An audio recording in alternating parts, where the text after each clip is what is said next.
국제개발협력 심화편 제5장 기후행동 1절 기후위기와 기후행동의 이해 일부 지역 또는 일부 생물종이나 생태계 문제로만 치부되었던 기후변화 이슈는 그 영향 범위와 강도 등이 빠른 속도로 증가하면서 기후위기라는 새로운 개념으로 전환되었다. 전 세계 이상기상 현상 등 기후위기 관련 소식이 거의 매일 뉴스를 통해 쏟아지고 있지만 전 지구적 위기에 걸맞은 광범위하고 과감한 대처가 아쉬운 상황이다. 특히 국제적으로 가장 중요하게 부각하는 이슈임에도 국제개발협력에서의 기후행동은 아직 성과보다는 더 많은 도전과제에 직면하고 있다. 기후위기는 산업화 이후 경제발전 과정을 거치면서 악화하였기에 선진국의 책임이 명확하다. 그러나 기후위기 유발의 책임과 관계없이 그 영향은 전 세계적으로 나타나고 있으며 특히 해수면 상승이나 태풍 등 자연재해의 위협을 많이 받는 지역에 있는 개발도상국이 가장 큰 피해자가 되고 있다. 개발도상국은 대부분 경제적 능력이나 기반시설 부족으로 기후위기에 취약할 뿐 아니라 경제발전을 추구하는 과정에서 자연 생태계를 파괴하고 환경오염 및 기후위기를 악화시키는 악순환에 빠지기도 한다. 이러한 악순환을 야기하는 경제발전의 실패 모델을 답습하지 않도록 국제개발협력의 방향성을 재검토할 필요가 있다. 기후위기 시대 빈곤과 불평등 문제 해결에 이바지하기 위한 국제개발협력에서 기후행동은 이제 선택이 아닌 필수 고려 요소이다. 제5장에서는 기후위기와 기후행동의 기본 이해를 바탕으로 국제개발협력에서 기후행동의 필요성, 국내외 동향 및 방향성을 살펴보고자 한다. 더불어 국제개발협력에서 기후행동을 주류화하고 물, 에너지 등 연계된 핵심 분야에서 기후행동을 강화하기 위한 전략 및 구체적 사업 등을 소개하고 향후 과제를 파악해보고자 한다. 1. 기후행동 분야의 정의 1. 범위 제5장의 목적은 국제개발협력 실무자들이 기후위기와 이러한 위기에 대응하기 위한 기후행동을 전 지구적 관점에서 이해하고 협력사업을 기획, 실행, 관리, 평가하는 과정에서 이를 반영할 수 있도록 핵심 정보와 향후 과제를 공유하는 것이다. 우선 기후위기와 유사하게 혼용되고 있는 용어인 온난화와 기후변화 그리고 기후행동, 최근 국내외적으로 많은 주목을 받는 탄소 중립 포함 개념을 살펴보고 기후위기와 개발의 관계를 파악하고자 한다.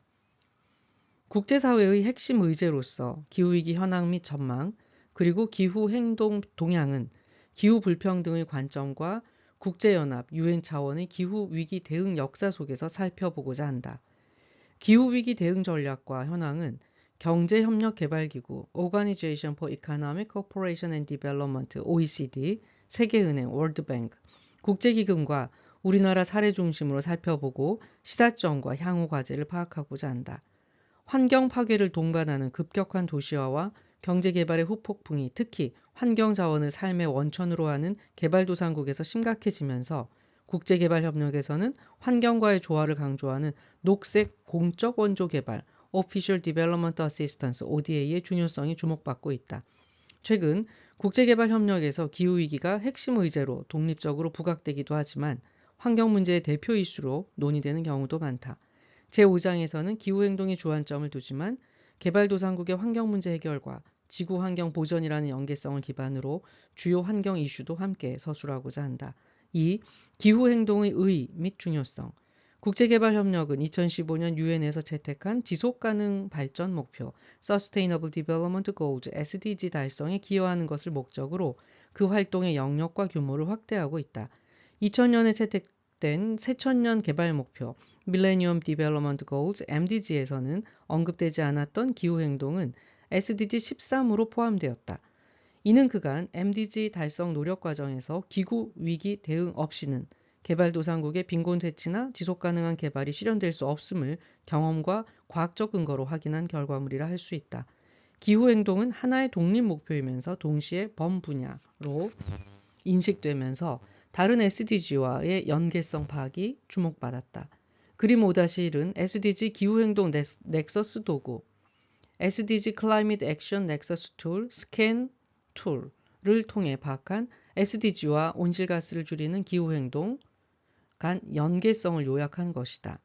일반 부문을 포함하여 8개 주요 부문에서 기후행동이 어떻게 15개의 SDG 달성에 영향을 끼칠 수 있는지를 보여주고 있다. 곤잘레스 주니가 등의 보고서에서는 총 916개의 연관성을 파악하였고 이 중 76%에서 상호 보완적 관계가 있어 시너지를 기대할 수 있다고 평가하였다. 이것이 그림 5-1에서 녹색 계열이 붉은색 계열보다 많은 이유이다. 파악한 연계성이 대부분 긍정적이더라도 부정적 연관성이 적지 않다면 연두색으로 표현되었다. 예를 들면 재생에너지 공급으로 에너지 접근성을 개선하고 경제적 기회가 증가할 수 있는 사례도 있지만 동시에 전기 가격 증가로 빈곤층의 에너지 접근성을 더 제약하는 등 그 반대 결과가 나타날 수도 있다. 구체적 현지 상황에 따라 연계성의 내용이 변경될 수 있지만 기본적으로 SDG 달성에 기후행동의 광범위한 연계성을 인지하고 통합적 접근이 필요하다는 것을 확인해 준다.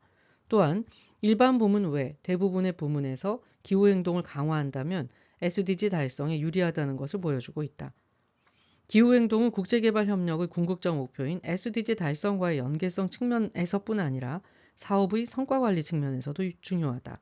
기후위기는 국제개발협력 사업이 진행되는 개발도상국의 현지 상황을 다양한 영역에서 변화 또는 악화시키면서 사업의 위험 요소로 대두되고 있다.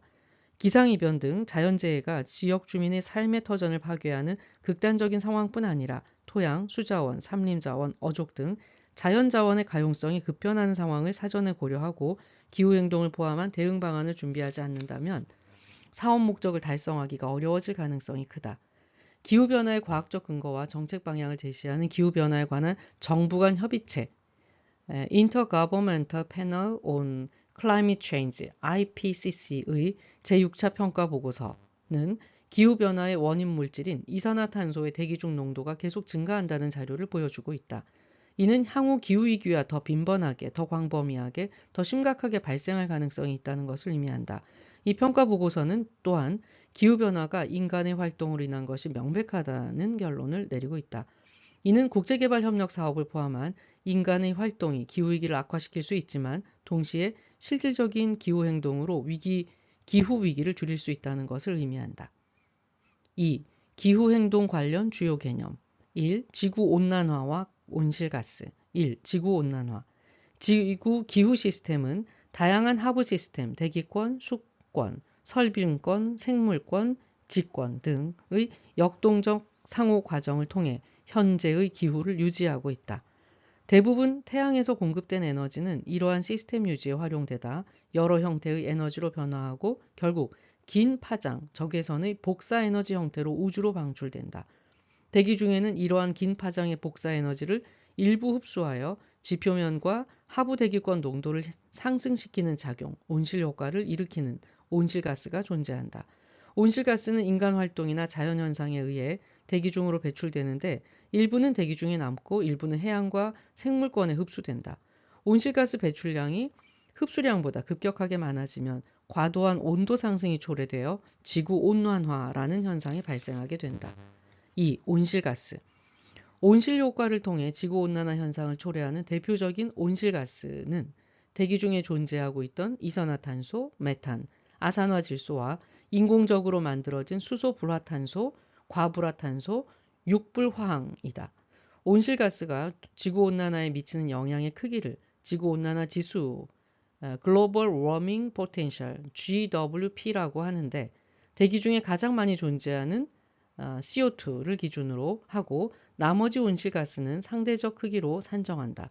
일반적으로 온실가스 배출량은 각 온실가스 배출량과 GWP를 곱하여 구하는 이산화탄소 환산량으로 표현한다. 2. 기후변화 제5장에서의 기후변화는 UNFCCC 정의를 따른다.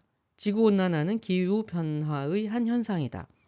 일반적 정의, 화산폭발, 태양활동 변화, 지구궤도 변화 등의 자연적인 요인 혹은 화석연료 연소, 토지 이용, 산업활동 등 인간활동에 의한 요인에 의해 전체 기후 시스템이 장기적으로 변동하거나 변화하는 것.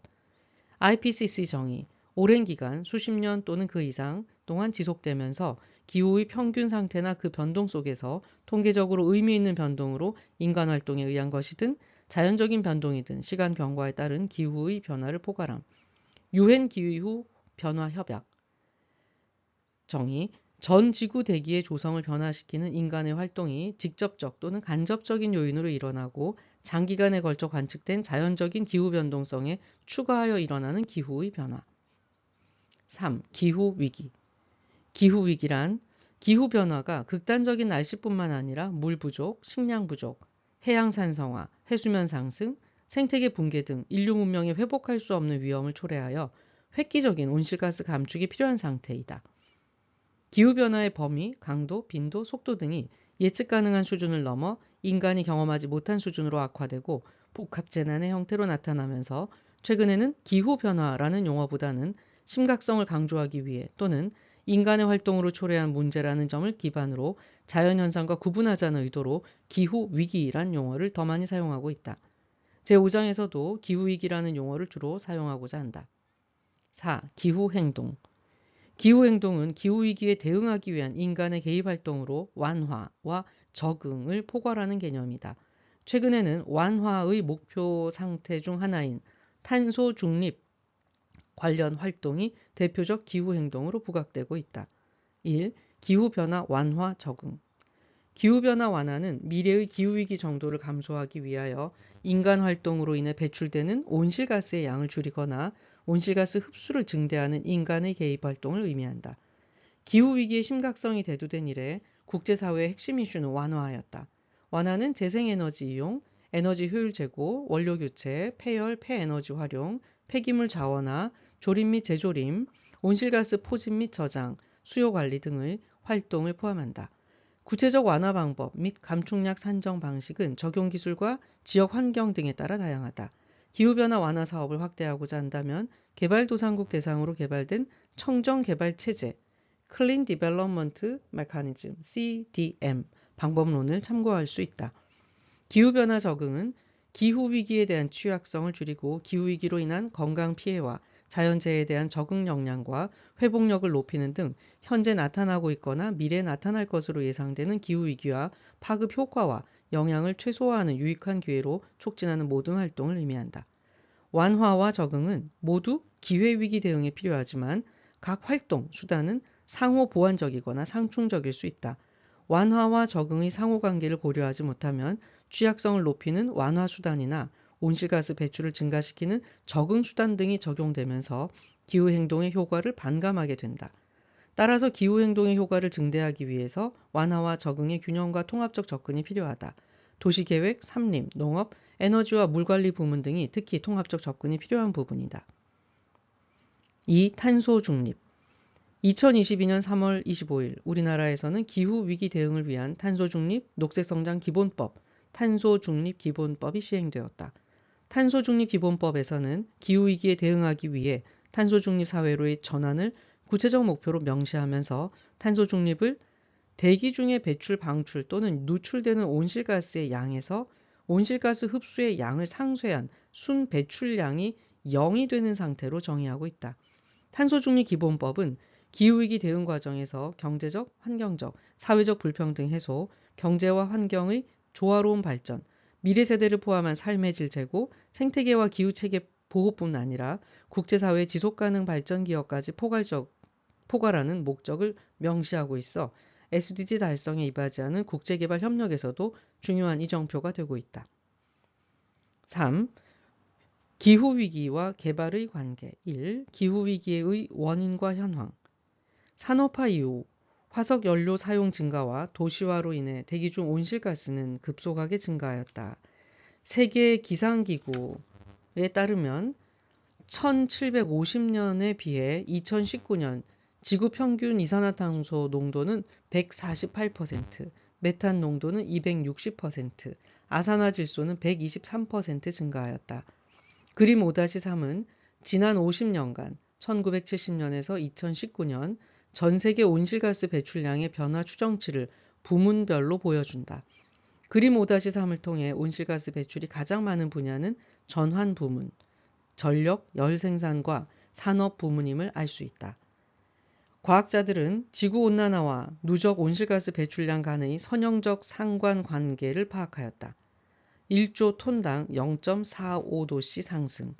산업화 이래 1750년에서 2019년 온실가스 누적 배출량 기준 상위 20개국을 살펴보면 미국이 1위이고 그 뒤로 중국, 러시아, 인도, 독일, 영국, 일본 순으로 나타나고 있으며 우리나라는 20위를 차지하고 있다.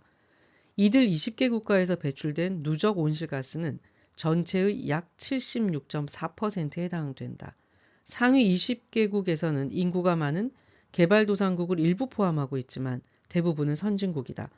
기후위기의 역사적 책임이 개발을 주도한 선진국에 있음을 재확인할 수 있다. 2. 기후위기의 영향 및 전망.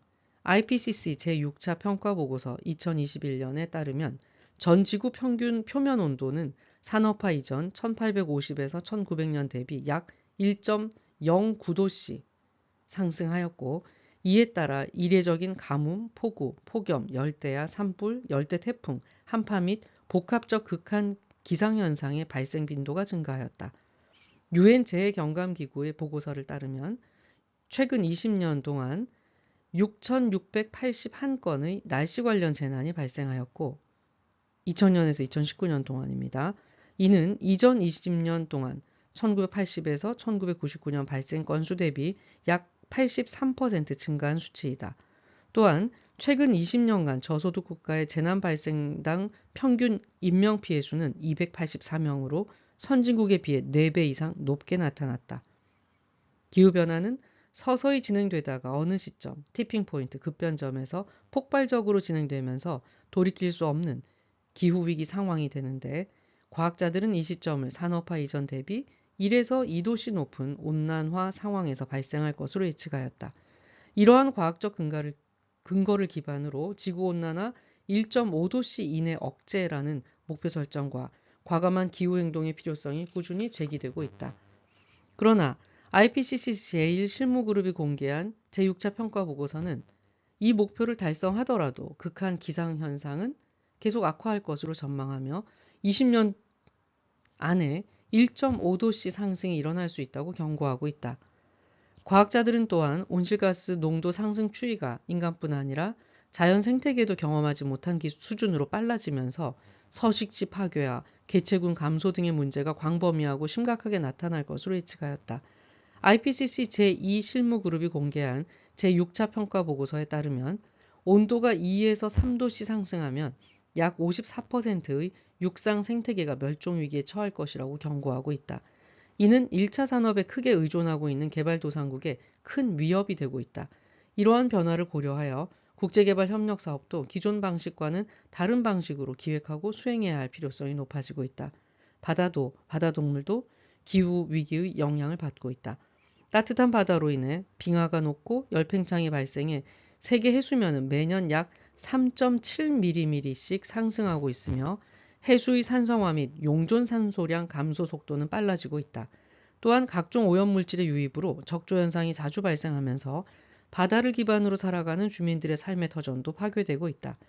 최악의 가뭄으로 인한 식량 생산력 저하 및 곡물 가격 상승과 국가 폭동으로 인한 사망자 수 간의 유의미한 관련성을 분석한 연구 결과 기후위기 영향으로 정치사회적 갈등 및 폭동이 야기될 수 있음을 통계적으로 보여준다. 호주 국립기후보건센터 보고서에 따르면 2050년경 기온이 2.5도씨 상승하면 영구 동토층과 아마존 등이 광범위하게 파괴되면서 육지의 35%, 전 세계 인구의 55%가 생존 불가능한 환경에 직면할 것이라고 경고하고 있다.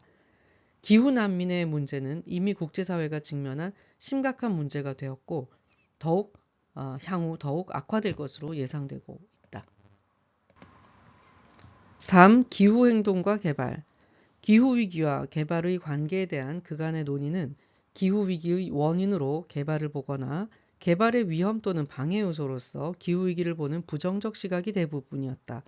또한 기후행동을 개발의 비용으로만 보거나 개발과 부정적 관계에 집중하면서 기후행동과 개발의 긍정적 시너지 활용 기회를 잃어버리는 경우가 많았다. 최근 일부 선진국을 중심으로 기후행동을 통해 온실가스 배출량을 감축하면서 동시에 경제성장, 국내 총생산, Gross Domestic Product, GDP 성장을 이루는 이른바 탈동조화, 디커플링 현상이 나타나 기후행동과 개발의 긍정적 연계성이 부각되고 있다. 예를 들면 기후행동을 자금 지원의 주요 대상으로 명시한 지구환경기금, Global Environment Facility, GEF, 녹색기후기금, The Green Climate Fund, GCF 등의 확대로 개발도상국에서 수행되는 국제개발협력사업에서 기후행동은 SDG와의 긍정적 연계성을 강화하는 방향으로 성장하고 있다. IPCC 제3실무그룹의 제6차 평가보고서에 포함된 전세계 부문별 완화수단 43개의 온실가스 배출량 감축 잠재량과 감축 비용 평가 내용은 기후행동과 개발의 연계성에 시사점을 준다. 예를 들면 개발이 에너지 부문인 경우 재생에너지 중 풍력이나 태양에너지를 활용하면 비용도 상대적으로 적게 들면서 온실가스를 많이 줄일 수 있다. 물론 구체적으로 완화 기술의 종류, 크기, 적용 조건 등에 따라 성과의 차이가 있게 되므로 현지 상황을 충분히 고려하여 기후행동과 개발의 긍정적 시너지 효과를 최대화할 수 있는 기회를 찾아야 할 것이다. 2절 세계 기후행동 현황 1. 세계 기후위기 및 기후 불평등 현황 1. 기후 저지선 설정 및 잔여 탄소 배출 총량 산업화 이후 기후변화는 지속되었지만 현재 지구 시스템의 다양한 상호작용 과정에서 어느 정도 완충되어 급격한 영향이 아직 나타나고 있지는 않다.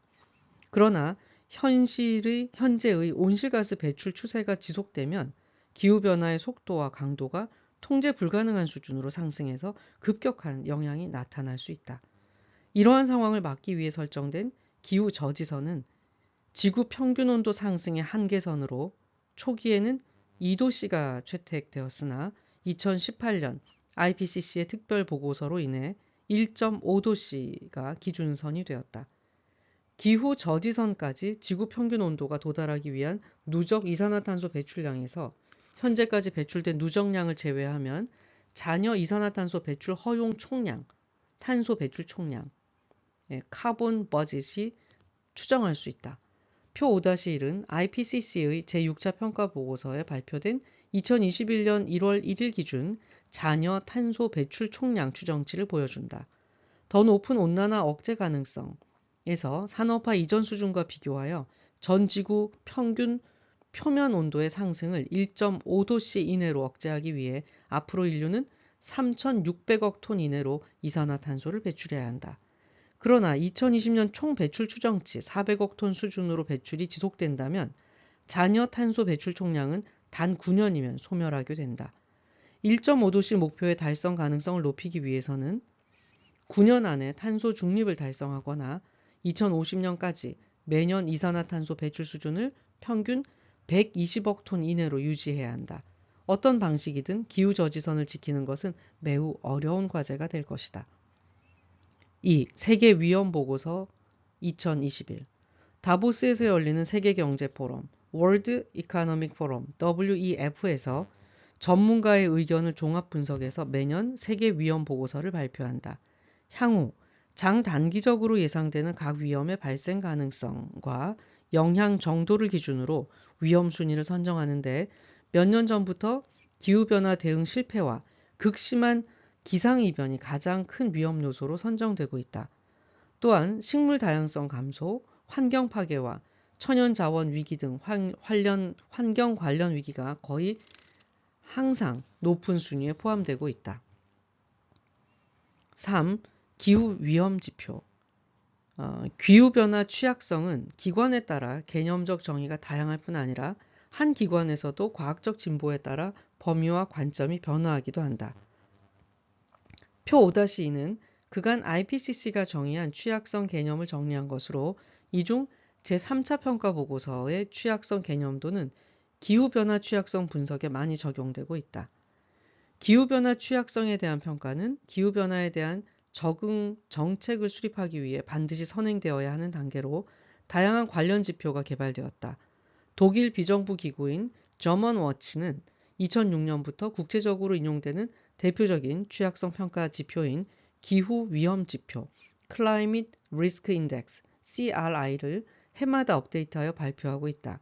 CRI는 기후변화로 인한 사망자 수, 인구 10만 명당 사망자 수, 구매력 지수, 손실의 합, GDP 대비 경제적 손실을 기준으로 하여 산정하며 CRI 수치가 적을수록 기후변화의 취약함을 나타낸다.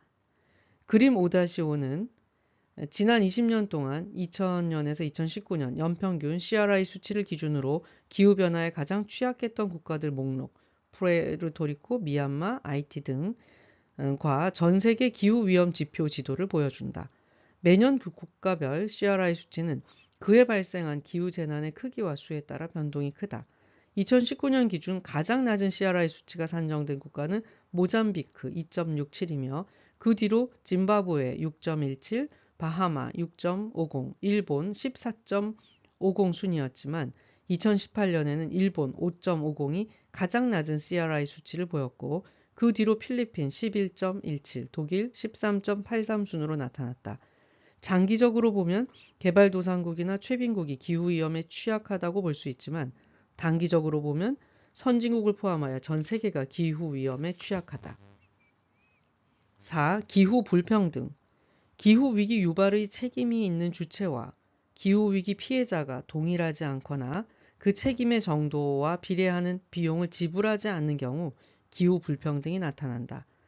UN 무역개발회의, UN Conference on Trade and Development, UNCTAD에 따르면 2019년 기준 최빈국은 전 세계 이산화탄소 배출량의 1.1% 정도를 차지하고 있다.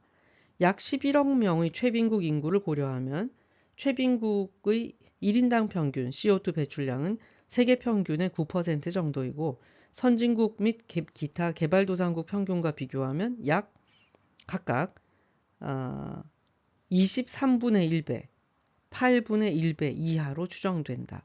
누적 배출량으로 산정하면 최빈국의 책임은 이보다 훨씬 작아지고 선진국의 책임은 더욱 커진다. 스와비에 따르면 지난 50년간 전 세계 기후 관련 재해 사망자 중 69%는 최빈국에서 발생하였다. 책임이 가장 적음에도 불구하고 최빈국 사람들은 기후위기의 가장 큰 피해자가 되었다. 오랫동안 국제기후변화 협상 무대에서 국가 간 기후 불평등이 가장 뜨거운 이슈 중 하나였지만 최근에는 소득 수준, 나이, 직업이나 세대 간 기후 불평등도 중요하게 대두되고 있다.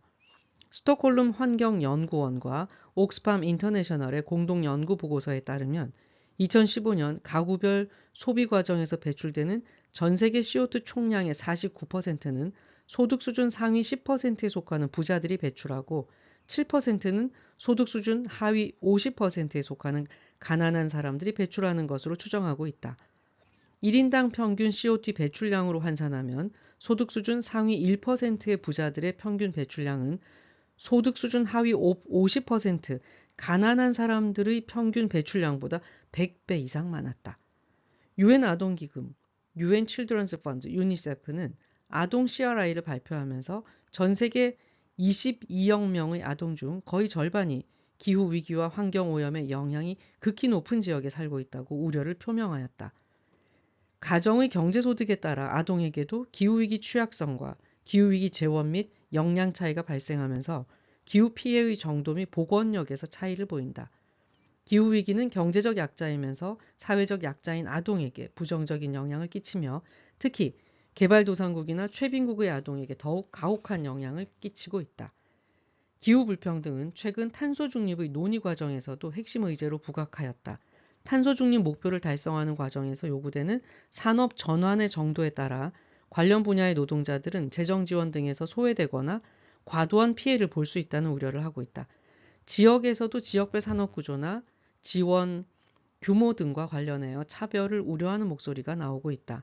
청소년과 청년들의 기후위기에 대한 관심과 행동이 증가하면서 기후불평등은 현 세대와 미래 세대 사이의 갈등으로 나타나기도 한다.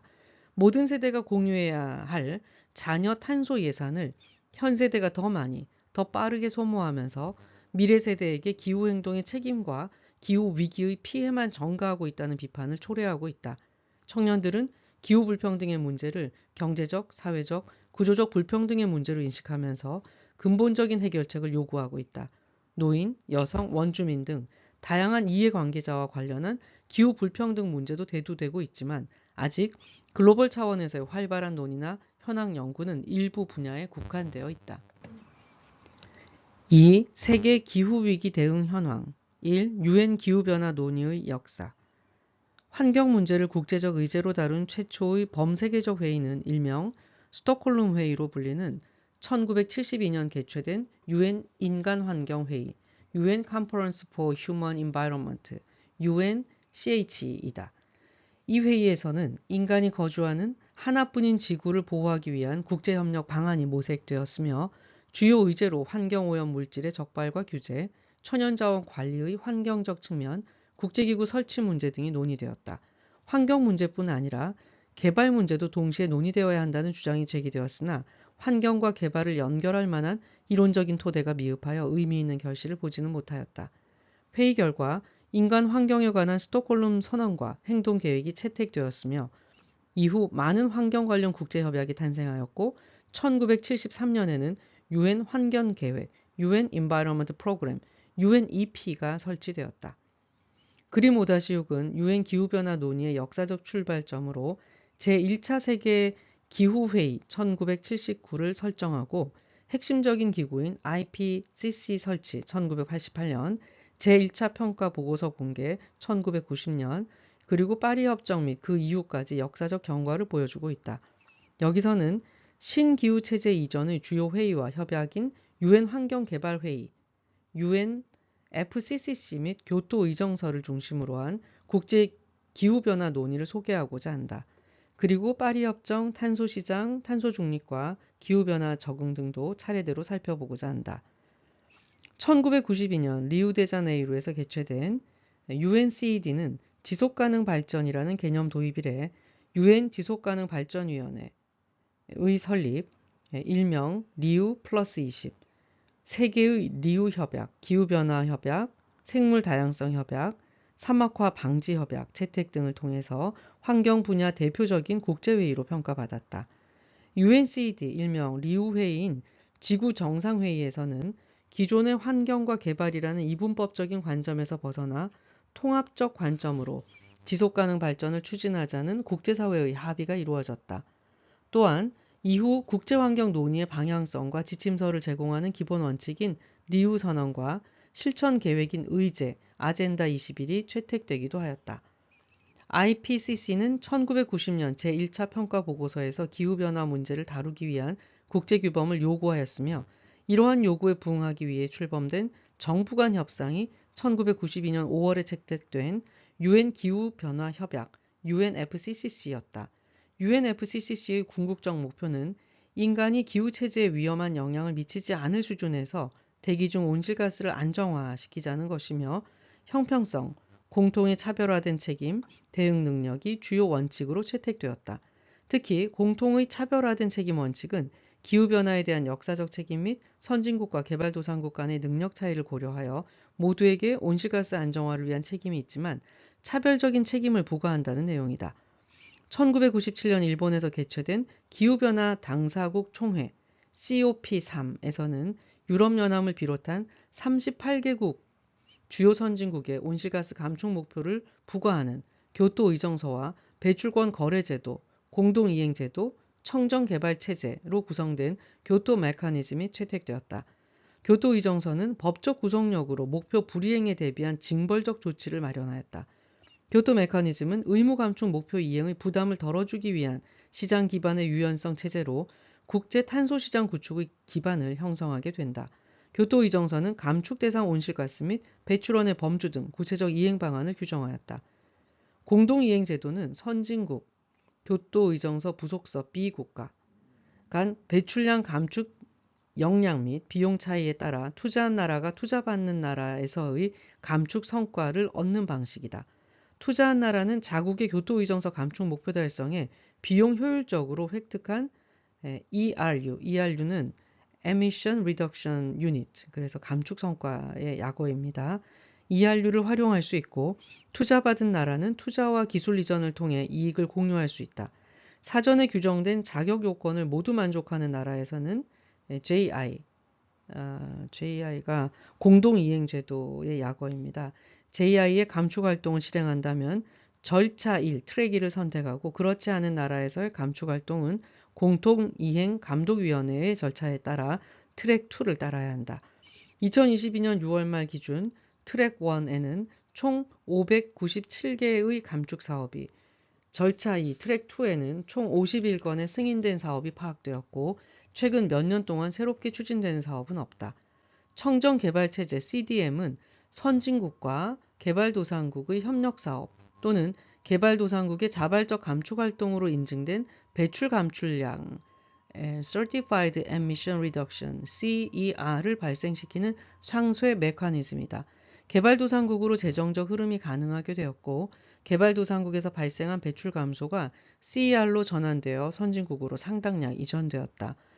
UNFCCC에 따르면 3,038억 달러가 CDM 사업에 투자되었고 140개 국가에 총 7,803건의 CDM 사업이 등록되었으며 이 중 3,408건의 CDM 사업은 CER을 발급받았다. 교토의정서가 파리협정으로 전환되었음에도 CDM 사업 등록, CER 발급이 2022년도에도 진행되었던 것을 보면 CDM은 저탄소 투자에 자본 동원 능력이 있고 국제 탄소 시장에 영향력이 있음을 알 수 있다.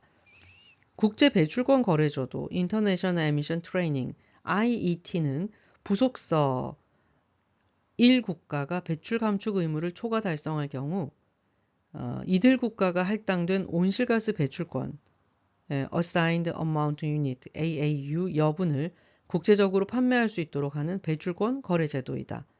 초기에 할당된 AAU의 과다 공급으로 인해 국가 간 거래가 활발하지는 못하였지만 우리나라를 포함하여 여러 국가가 지역에서 유사 시스템이 만들어지면서 그 유용성이 재평가되고 있다. 이산화탄소 1톤과 동등한 양을 거래의 기본 단위로 하여 UNFCCC 배출권 거래제도 기관에 의해 인증된 온실가스 배출 상쇄량 또는 할당량이 탄소 시장을 통해 국제적으로 교역되고 있다. ERU, AAU, CER과 함께 부속서 1국가가 수행한 토지 이용 변화 및 산림 활동의 결과로 획득한 탄소 흡수 및 제거 인증량이 교토 단위로 거래되고 있고 국제 거래 로그에라는 데이터베이스에 기록되고 있다. ITL은 CDM 등록부를 포함하여 다양한 국가, 지역 등록부와 연결되어 있다. 2005년 발효된 교토의정서는 1차 공약 기간 동안 1990년 대비 전체 온실가스 배출량을 평균 5.2% 감축하는 목표를 설정하였다. 교토의정서는 당시 온실가스 배출량 1위 국가인 미국의 탈퇴로 한계를 드러내기 시작했고 온실가스 다배출 국가인 중국과 인도 등이 개발도상국으로 분류되어 감축 의무 대상에서 제외되면서 형평성 문제가 대두되었다. 이러한 문제로 인해 일본, 캐나다, 러시아가 2차 공약 기간 2012에서 2020년부터 의무 감축국 대상에서 빠지면서 교토의정서의 실효성이 떨어지는 결과를 초래하였다. 이 파리협정과 신기후 체제 2015년 채택된 파리협정은 교토의정서의 가장 큰 문제점으로 지적되었던 선진국 중심의 의무 감축 체제에서 벗어나 선진국, 개발도상국 구분 없이 모든 나라 193개 당사국에서 온실가스 감축 의무를 부과하였다.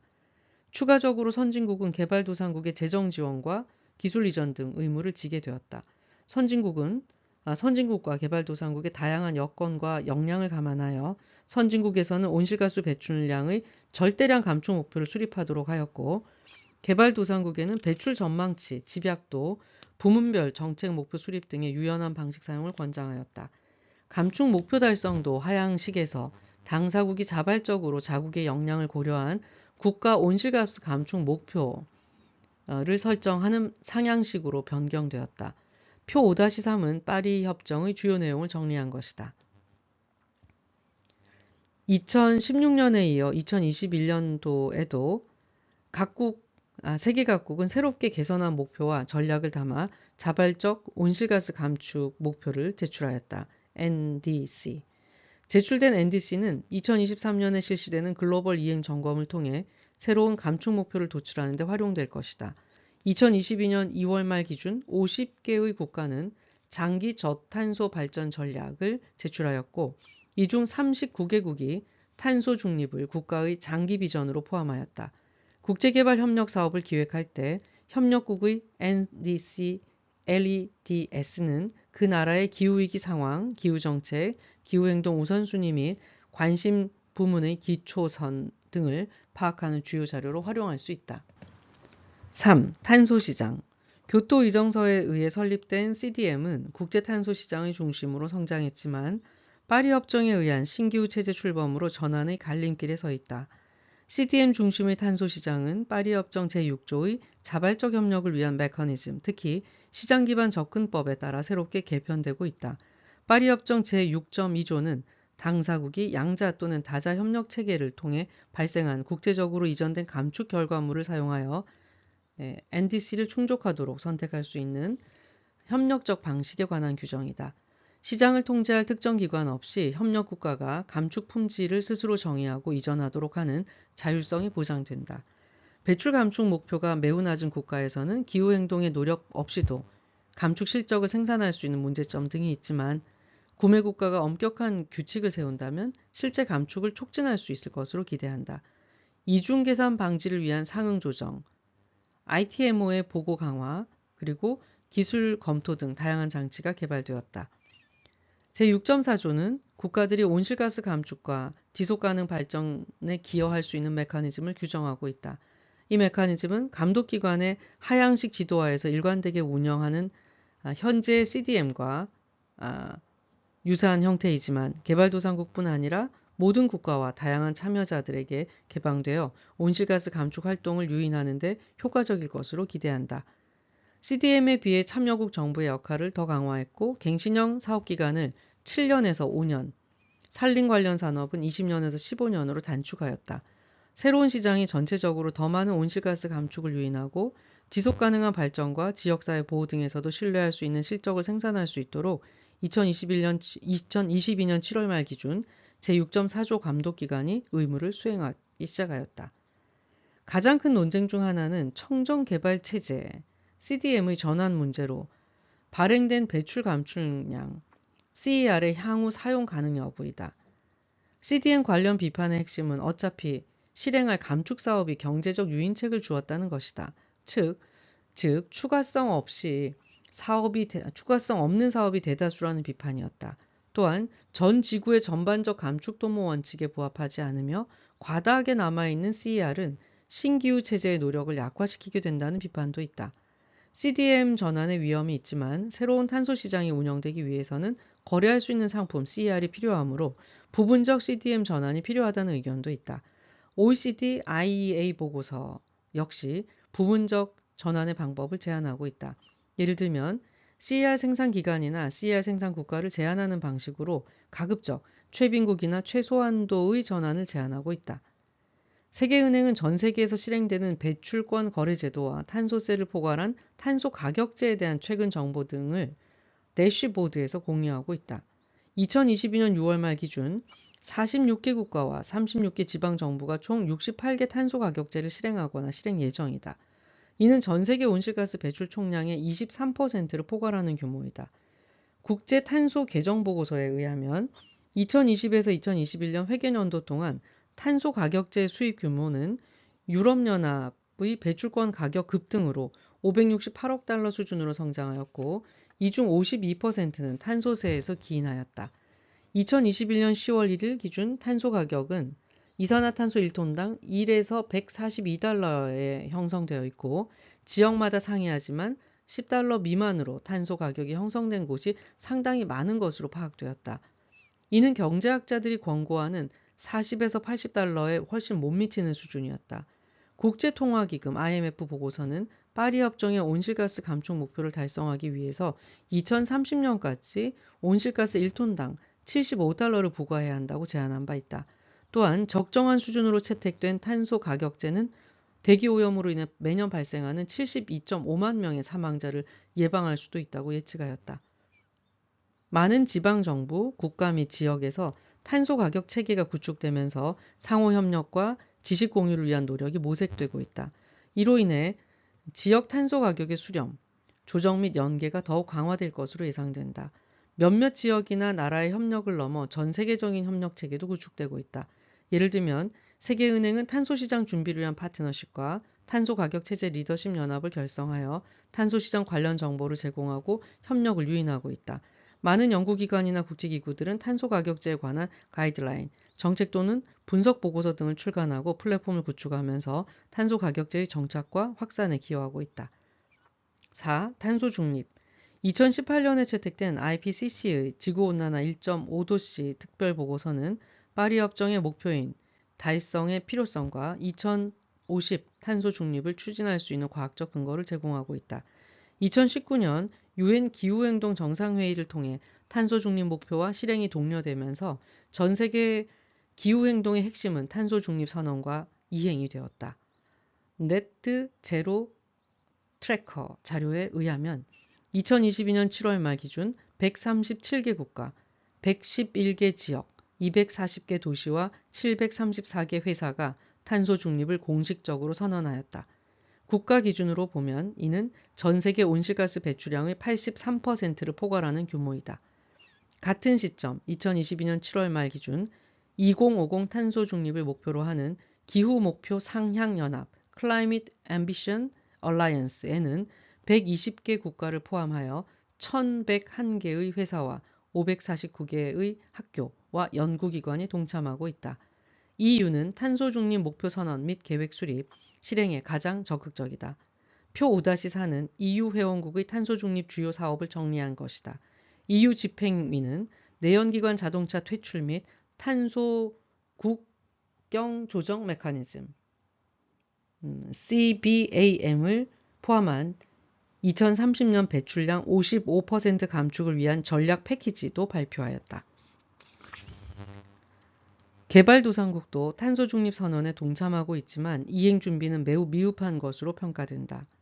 KPGM의 글로벌 탄소 중립 준비 지수 보고서에 의하면 탄소 중립 달성을 위한 국가의 준비 수준은 전기, 열, 산업, 교통, 건물, 그리고 농업 산림 토지 이용 등 5개 핵심 분야에서 탄소 중립 준비 수준을 반영하고 있을 뿐 아니라 경제적 역량과도 명확한 상관관계를 가지고 있다.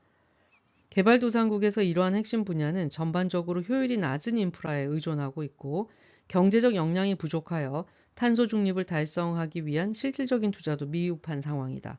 따라서 국제개발 협력 확대를 통해 개발도상국의 탄소 중립을 적극 지원하려는 노력이 더욱 필요하다.